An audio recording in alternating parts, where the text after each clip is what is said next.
I thought it was about time for me to answer a bunch of questions and comments from YouTube and also from X, formerly known as Twitter. This might also include a rant or two, so be prepared for that. This is Randy Kirk coming to you Sunday afternoon. You can hit the like, subscribe, notify. We've got, of course, the regular Sunday night program coming up also later on, where we will talk about all things financial and Tesla, expectations for where the stock market is going to go, where Tesla is going to go next week. Of course, we'll be talking about the PCE. Anyway, hit notify if you want to be sure to be hearing about that. And of course, tomorrow morning, we have our regular Monday morning show, followed by Brian White, I believe, is going to be with us to wrap up our coverage of what happened on Friday night, the two things that nobody else is talking about. All right. So, and then, of course, thank you very much. Another Patreon member joined yesterday. We are now on the march towards that 125 that we're trying to hit by the end of the month. I thank you all. Remember, you get a free book when you join, one book with $5 and two books with a $10. Okay, let's go into it. So Whole Mars Catalog said, quote, FSD version 12 looks like a breakthrough. To which Elon, who never wastes words, responded, yeah. Maybe he said it, yeah. Or maybe he said, yeah. Or I don't know, but it was the word yeah. Anyway, this was then Jeff Lutz also on a post on X said, if Tesla cut prices by $100 a car Friday, that would have been headline news the same evening on CNBC and at Business and Yahoo Finance and everywhere else. But, Tesla drove itself purely versus an AI neural net narrated by the richest man on earth with multiple comments in that hour that were incredibly interesting and useful and valuable in terms of the future of the world, and zip from the mainstream media. Go figure. So here were some of the main questions that you all had with regard to FSD 12. And a couple of these run together. But anyway, Scott B, 7963, he said, I thought the demo was great. Unfortunately, the media will focus on the one intervention. I hope I'm wrong. It ran a red light, could be fatal. Many years from being complete, said another comment, and I didn't write down the name on that one. I'm so sorry about that. All right. So Dan O'Dowd, went on. He didn't ask me any questions, but he went all weekend talking about the horrible fact that one intervention in 40 minutes or 50 minutes or whatever it was, was a horrible thing. All right. Let's start with the red light issue. Number one, it's an alpha, not even a beta. Number two, we know that we're supposed to continue to be vigilant with regard to these alpha and beta level efforts.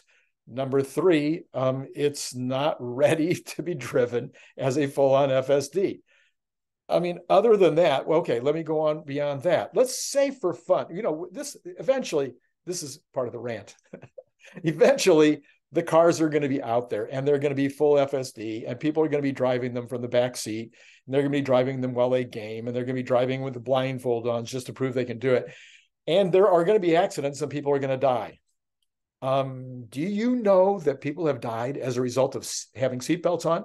That was always my great worry, is that I wouldn't be able to get out of a burning car because I wouldn't be able to get my seatbelt off. Or how about the seatbelt itself has caused people to have concussions because they explode so completely. And little children in particular, there were some little children that died. Do we know that people died building the Hoover Dam?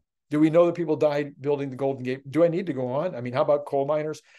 People do die as a result of technology. People do die as a result of new things. People do die as a result of apparently the COVID vaccines killed people. All the vaccines, I think pretty much all of them eventually have killed people who could not handle them. So no, technology results in some people dying. I hope nobody does. I hope the FSD thing that nobody dies, but somebody's probably going to die. Anyway, yes, the question from Scott B was the media will focus on the one intervention. I hope I'm wrong. Quite frankly, the media has said zip, zero, nothing. That was kind of my first comment up there from what do you call, from Yeah, who said it? Jeff Lutz. Yeah, Jeff Lutz said it. So yeah, so basically they said nothing, except for in Twitter or X, we did have Dan O'Donnell and a few others who were talking about the one intervention, as opposed to 50 minutes of flawless and what looked like very comfortable and very human-like activity. All right, so now let's go on to another subject here. Silly stuff 6247 said, this is not on, this is a change of subject. Larry could not have been more wrong to say, I don't think the audience needs an explanation of why deflation is so dangerous. The truth is almost no one knows the dangers of deflation. Why would they? It hasn't happened in the Anglosphere for 90 years. Virtually no one studies economic history. The few who have are mostly socialist academics, ideologically incapable of understanding real-world economics. If this channel aims to help people make better financial choices, please do explain the dangers of deflation. All right, let's talk about it.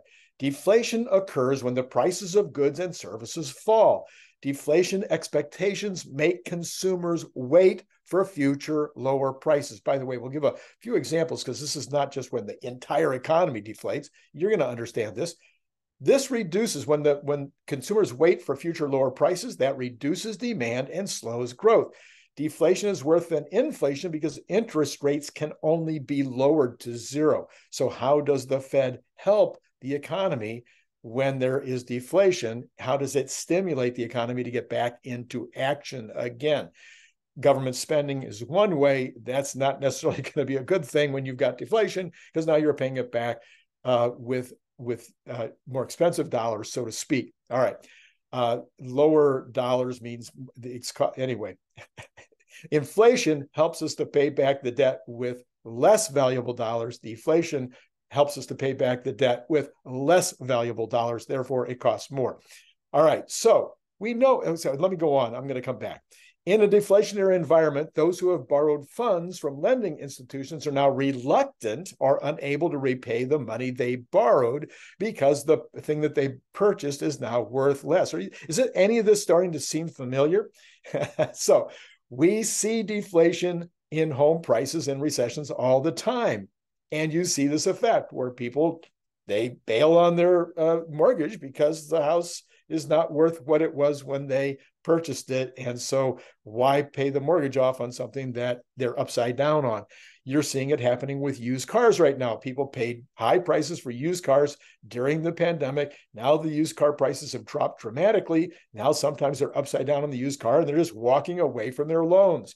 So you see this. This is not unusual. This happens all the time. It happens in the mortgage industry all the time with regard to the rates. So you see people that are sitting there waiting for the rates to go down another quarter point or half a point before they make the purchase, because then it will cost them less per month. So this is the deflation. We see it all the time, but we usually see it in a sector, or we see it in a product, or we see it in interest rates. We see it in more of a confined area, and we like it because we're going, oh boy, I can buy this thing cheaper down the road. But when it's the entire economy, now you have a problem with business owners not knowing what to do. As a business owner who has been through multiple huge inflationary spirals, I can tell you that when you're in an inflationary spirals, it is extremely difficult to figure out what to do. When do you raise the price? You are now going to be buying the goods back that you're currently selling the goods today for $1 that you paid 50 cents for, let's say in retail. Normal markups on items between, say, $2 and $15. Normally the markup's 50%. So you've paid $2 for the item. You normally sell it for $4. Now you've got huge inflation and you're selling the item for $4 right now, but you might have to buy it back for $3. So when do you raise the price? And when is your competitor going to raise his price? And is the economy so bad that you can't raise your price anyway because people aren't even buying it at the current price? So you really have these issues. And do you buy a lot?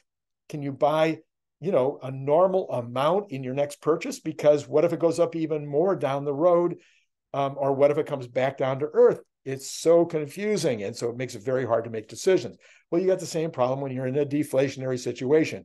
As someone who has been an importer my whole life, sometimes you are in deflation only because the dollar versus the currency that you're maybe purchasing in is also changing. And that's causing the price of something to go down. So now you're also confused. do I buy I'm just going to buy a little bit right now, because if I buy a lot, it might go down even more. What am I going to do? So if you only buy a little bit compared to what you normally do, that means the factory has less orders. That means the economy continues to panic, continues to go down. That's what they're worried about in China, is if I want to buy goods from China right now, am I going to buy a lot or a little? I'm looking for the opportunity for the price to go down in China right now. So that's going to hurt China's economy even more. Are you beginning to get it? I hope this is making sense. So one of the problems with deflationary periods in terms of economists studying them is there have been so few. The last deflationary period in the United States was in the 30s. And that's probably, as this gentleman in the comments said, it's probably the only time really in the first world nations of the West that we've seen it in 100 years.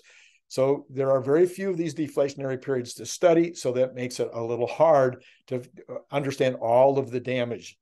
So there is a little bit, I hope that's useful. I hope that helps you to understand it. All right, now, user dash EJ5BD40Q5V says, so Randy, please briefly explain what reforms need to be done with Social Security. So I'd mentioned the other day that we need to reform Social Security, and we need to do it pretty fast. The current timing in terms of when Social Security will be insolvent is 2033, and that probably could back up a little more over the next weeks, the next few years. It might end up being 2031, 2035. Now, the fact that Social Security becomes insolvent doesn't mean they're going to stop paying Social Security. It doesn't mean they're going to cut back on the total amount they pay, although there is a caveat to that. So in 2033, if it is insolvent, there are laws on the books right now that suggest they might have to do some kind of an impact on the payments going out. I don't fully understand it. It's very complicated. It may not take effect, and the law could be changed between now and then. But all it really means is, well, first of all, it's a Ponzi scheme to begin with, as you know. We're paying the amount that I receive in my Social Security check is not being paid based on what I put in, not being paid out of the funds that I put into the system plus interest since then. Is being paid out of the paycheck. Well, also my paychecks, because I'm still paying Social Security, but let's say it's being paid out of the paycheck of a 50-year-old who's putting into the system now. So it's a Ponzi scheme to begin with. And if there's not enough money in Social Security, what's going to happen? It just comes out of the general fund. So now you have to raise general taxes in our float treasury notes in order to pay for the Social Security shortfall. Now, how do you solve that? Well, you're not going to solve it by lowering Social Security payments. Yeah, there could be maybe some kind of an analysis done that says, okay, if you're 60, 70 years old and you're making $1 million a year, you shouldn't get your full Social Security. I'm sure that's something that could be worked on. So you could do something to trim the amount that's being paid out. You might want to pay out less in some categories of people, not retirees, but people that are disabled in some way. Maybe you want to have some reform there as well. The main place you have to reform it is, as we have in the past. It used to be that 65 was full retirement. I think 67 and a half is now full retirement. Well, maybe it needs to be 70 as full retirement. Maybe it needs to be that the amount that you pay in, not for somebody who's 64 years old right now, starts paying more, but rather 5 years from now or 3 years from now, you say, okay, 3 years from now, there's going to be this kind of an increase in Social Security. And then 6 years from now, there'll be an increase in Social Security. And also in terms of the uppermost amount that you pay into Social Security. It used to be, I forget what the maximum was. It was like, in the beginning, it was like, I don't know, a few $1,000s. Now it's in the 100,000 plus. I don't know exactly where, didn't bother to look it up, but maybe maybe it needs to go all the way to, even if you're making $1 million a year, you're still paying the full pop or some portion of the pop. So there has to be more income coming in. This is all that's been recommended by Republicans primarily over the last 10 years. And every time it comes up, George Bush brings it up, and they count that as one of the main reasons he didn't win the second term. It's been brought up multiple times. And this is an issue that is going to have to be dealt with. Deal with it now, deal with it later. I'm not terribly concerned about it for me, but for my kids and grandkids, yeah, it's got to be dealt with. All right, so I hope that helps. Dermatology Miami, that's what it is, at Dermatology Miami says, 8 commercials in the first 23 minutes? Sad. Do you need the money that bad, Randy?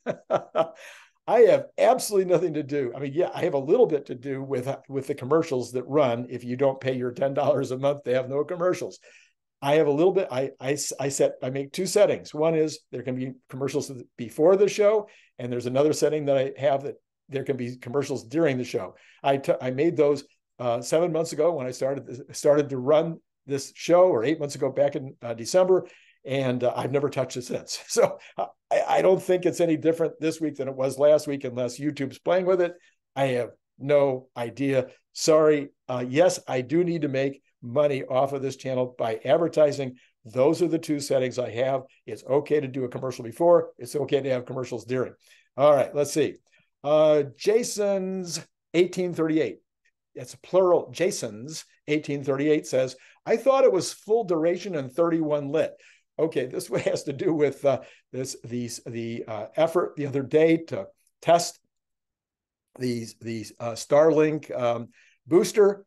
Here's the actual exact information. Super Heavy Booster 9 static fire successfully lit all 33 Raptor engines, with all but 2 running for the full duration of about 6 seconds. And then they say, congratulations to the SpaceX team on this exciting milestone. There you go. So that's exactly what happened. We mentioned it in the video the other day, and we were a little confused about exactly what happened. Well, there you have it. That was, by the way, very successful. So maybe we're going on the 8th. Maybe. Okay, we'll see what happens. Bo Arts, I think that's Bo Arts, says, what is the income from the IRA subsidies for building batteries, battery packs, etc.? So a lot of people probably are a little bit confused about this income issue because it's not being shown as a separate line on the regular statement by Tesla.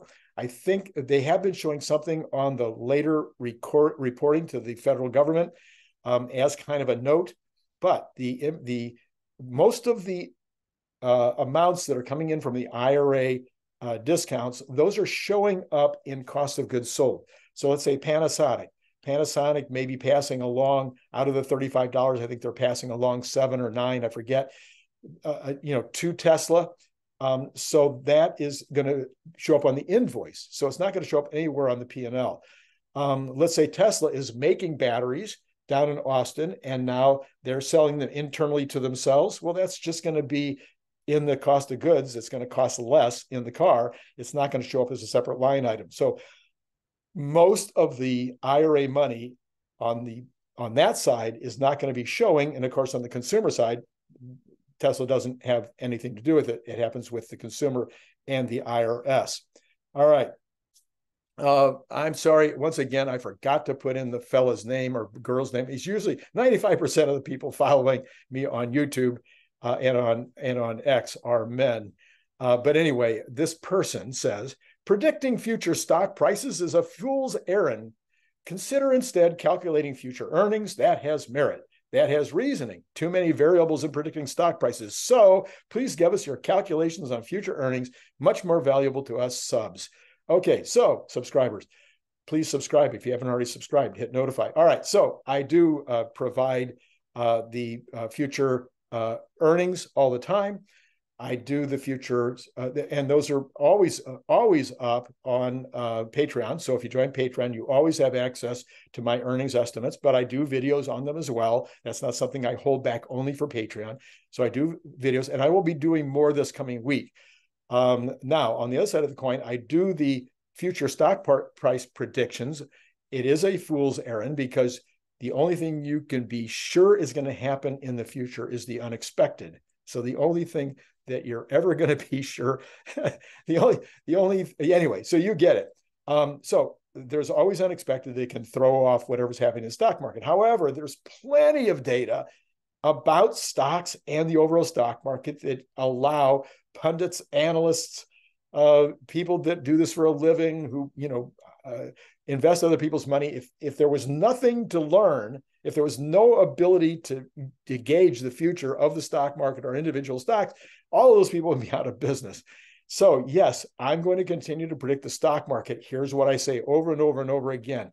Do not rely on my stock predictions. Do your own homework. Number two, my stock predictions are going to be wrong a vast majority of the time. If they're close, I put down dates the other day. Those are not dates exactly when they're going to be at those numbers. I did that once, but that's not normal. Those are dates by which I expect the stock to hit those numbers. It could be earlier. It could be later. That's when I'm thinking it'll hit that number based on my analysis. And then three, don't pay attention so much to whether I'm right or wrong. I'm going to be wrong a lot. I'm probably going to be wrong, 49%, 50%, maybe even more, 52%. Some years I might be wrong 70%. I'm no better than the rest of the analysts out there. What you want to look at is the analysis. What went wrong? If what went wrong is all of a sudden there was a war breaking out in the Ukraine and the stock market tanked and nobody was expecting the war. I mean, let's say it was completely unexpected. That one was a little expected, but let's say it was completely out of the blue, a full-on war starts up. The stock market goes down. That's unexpected. So when you go back and look at my or anybody else's analysis, what did they get wrong in their analysis? Did they just get wrong that they didn't know that a war was going to start? Well, if the rest of the analysis holds up, that's what you want to use. The teaching here, not that I think I have a lot of knowledge than anybody else. I might just have an ability to explain it differently than other people do. That's why I write the books. I've had success at being able to explain things to business owners that they might not have understood from somebody else, or say it in such a way that it's acceptable. Okay. Oh, you know what, Randy? Now I get it now. Now I see. Oh, I never got it before. Anyway, that's kind of why I do what I do. All right. I am done with all my questions and answers and ragging and haranguing and all the rest of the things. So hit like, hit subscribe, hit notify. Make sure you want to notify. Tomorrow's Brian Wang thing is going to be phenomenal. By the way, for those of you who are questioning about Brian, sometimes you ask about his name. His last name is spelled W-A-N-G, but it's a very soft A, almost a hard, almost a kind of a medium O. So it's Wang. I think that's right. I think Wang is about right. and Brian White is also on. Anyway, Patreon would be lovely. I need about 14 more folks before Thursday or by Thursday night. So please join Patreon and help me get to my number. All right, that's it. It has been great talking to you.